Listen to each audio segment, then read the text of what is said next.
नमस्कार, मैं रचना शर्मा चढ़ती कला टाइम टीवी देख रहे सभी दर्शकों का स्वागत करती हूं। आप देख रहे हैं उत्तर प्रदेश के समाचार।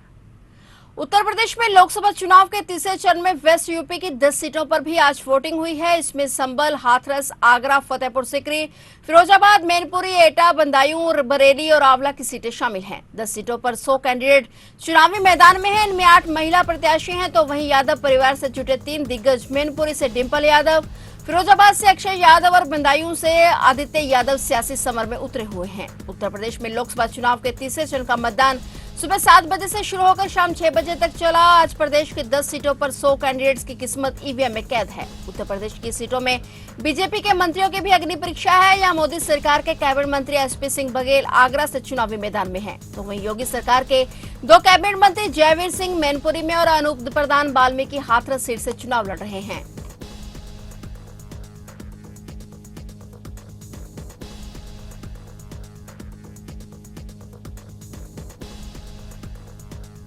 उत्तर प्रदेश में मैनपुरी समेत यूपी के 10 लोकसभा सीटों पर आज वोटिंग हुई है। इसी के तहत समाजवादी पार्टी प्रमुख अखिलेश यादव ने सफाई में अपनी पत्नी और सपा प्रत्याशी डिंपल यादव के साथ मतदान किया। वहीं यूपी के मैनपुरी में वोटिंग के दौरान सपा कार्यकर्ताओं ने भाजपाइयों पर फर्जी मतदान का आरोप लगाया। इस पर विवाद हो गया और अधिकारियों ने किसी भी व्यक्ति को अनावश्यक रूप से मतदान केंद्र के पास न पहुंचने देने की हिदायत दी। सूत्रों से मिली जानकारी के मुताबिक सफाई में वोट डालने के बाद सपा प्रत्याशी डिंपल यादव ने बीजेपी पर निशाना साधा है। उन्होंने कहा कि पीएम ने उत्तर प्रदेश में सिर्फ जुमनस बेचा है और इस दौरान समाजवादी पार्टी प्रमुख अखिलेश यादव और उनकी पत्नी और सपा प्रत्याशी डिंपल यादव ने लोगों से बढ़ चढ़कर वोट डालने की अपील की।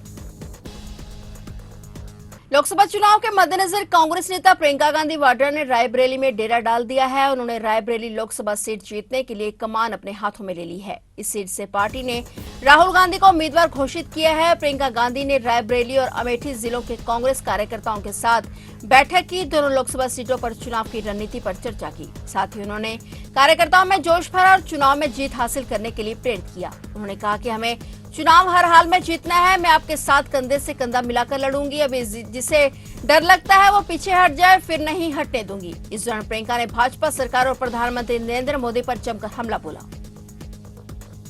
आज देश की परिस्थितियां जो हैं कई स्तरों पे उनसे अलग नहीं है जो उस समय ब्रिटिश साम्राज्य की ने परिस्थितियां बनाई थी। क्यों? क्योंकि आज देश का जो गरीब है, देश का जो किसान है, उसको एकदम नकारा जा रहा है। जितनी भी नीतियां 10 सालों में नरेंद्र मोदी जी की सरकार में बन रही हैं, वो किसी गरीब के बारे में सोचते हुए या उसकी समस्याओं को सुलझाने के लिए नहीं बन रही है। वो बड़े बड़े खरबपतियों के लिए बन रही हैं। और आज ये सच्चाई है कि देश का किसान पिस रहा है, मेहनत करता है, पसीना बहाता है, धरती को सींचता है अपने पसीने से, लेकिन उसकी मेहनत की कमाई उसके लिए पूरी नहीं हो रही है। आज आप जॉब करते हैं या कहीं पे आपकी नौकरी मजदूरी लग जाती है किसी गरीब की, तो जितना भी कोशिश करे, जितनी भी मेहनत करे, काफी कमा नहीं पा रहा है कि उसका जीवन सुविधापूर्ण और अच्छी तरह से बीते।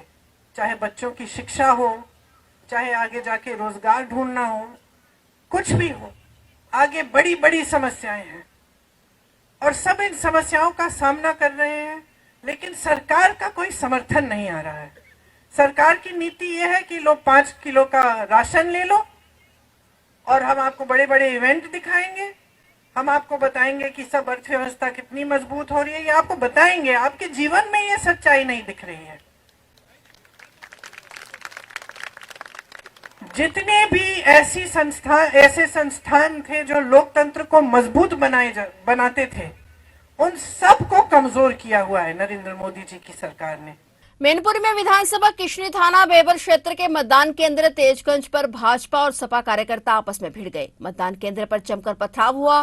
पथराव में भाजपा कार्यकर्ता मनोज चौहान घायल हो गए। भाजपा प्रत्याशी जयवीर सिंह के बेटे सुमित प्रताप सिंह मतदान केंद्र पर पहुंचे थे। मैनपुरी के किशनी विधानसभा क्षेत्र के बूथ संख्या 176 तेजगंज पर बवाल हो गया। बताया गया कि यहां पर भाजपा प्रत्याशी ठाकुर जयवीर सिंह के बेटे सुमित प्रताप सिंह पहुंचे थे। इस दौरान हंगामा शुरू हो गया। देखते देखते पथराव होने लगा। इस दौरान मौके पर भगदड़ मच गई। कई गाड़ियां पथराव में क्षतिग्रस्त हो गई। पथराव के दौरान भाजपा के एजेंट सुदेश कुमार और प्रधान प्रतिनिधि कर्ण बहादुर सिंह घायल हो गए।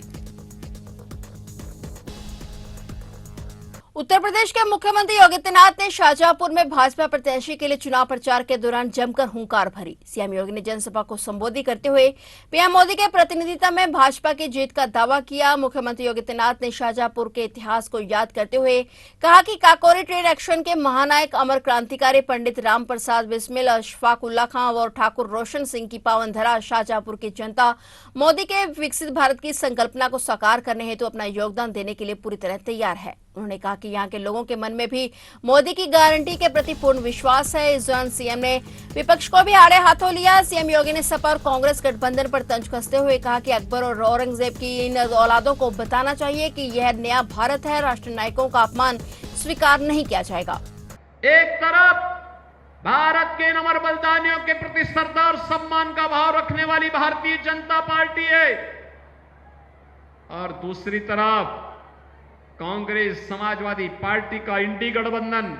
आपने देखा होगा अभी 2 दिन पहले समाजवादी पार्टी ने मैनपुरी में राष्ट्र नायक महाराणा प्रताप की प्रतिमा को पवित्र करने का प्रयास किया।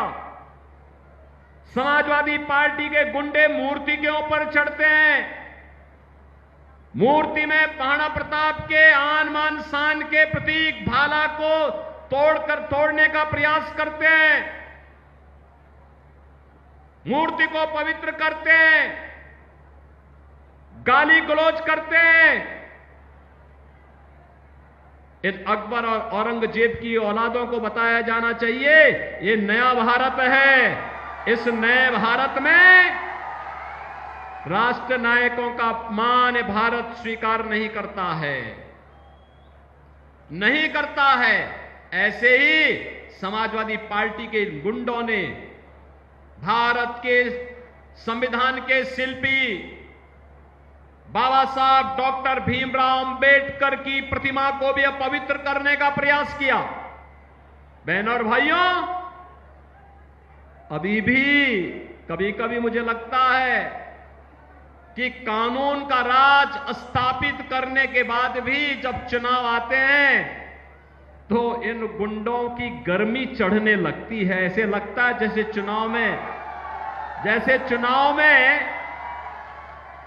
चुनाव आते ही इनको लगने लगता है कि जैसे अब ये लोग फिर से जनता पे अपना कहर ढाने लग जाएंगे। लेकिन इनकी गफलत है ये। भारतीय जनता पार्टी जनता जनार्दन के आशीर्वाद से उनकी सेवा करते हुए प्रधानमंत्री मोदी जी के नेतृत्व में लगातार कार्य कर रही है और चुनाव परिणाम आएंगे, गुंडों की गर्मी भी धीरे धीरे करके अपने आप शांत होती जाएगी। फिलहाल उत्तर प्रदेश के समाचारों में इतना ही। और नए समाचारों के साथ फिर से हाजिर होंगे। तब तक के लिए देखते रहिए चढ़ती कला टाइम टीवी।